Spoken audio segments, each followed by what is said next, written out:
Supervisor. I appreciate the clarity that you've given with regards to override versus bond. It seems as though the question at hand then becomes how on the agenda might these new schools be funded. And what one is calling an innovative way, another seems to be calling a circumvention of state legislature, the rule of law, and the will of the people. What we have to remember, folks, is that anything that you decide here tonight that approves further debt service, and if that debt service numbers into several decades, effectively what you're doing is you're making it so that our children and our children's children are paying for the buildings that we build today.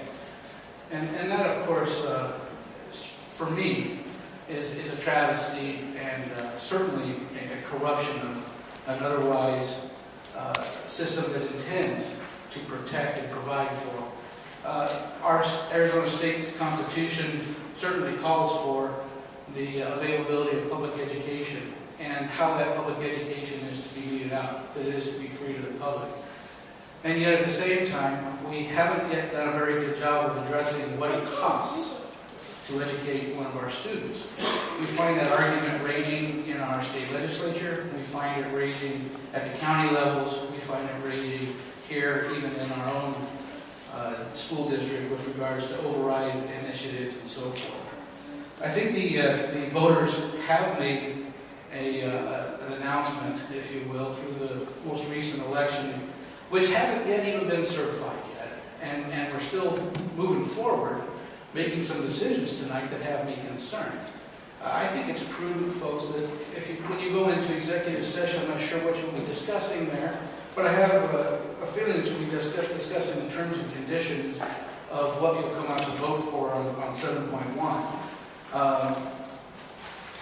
With that, I expect that there will be a number of years involved on as part of the terms.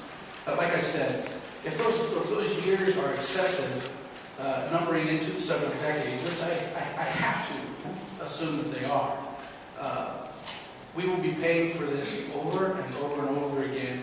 Much of those monies that are used to build schools for disposable items that are destroyed after just a few years or used up after just a few years will remain on that debt service and will continue to be paid for year over year.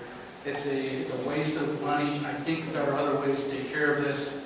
And until the district addresses the use of current school facilities by private school interests, I'm speaking specifically of Desert Choice Schools, why is it that taxpayers would fund classroom space for use by a separate entity?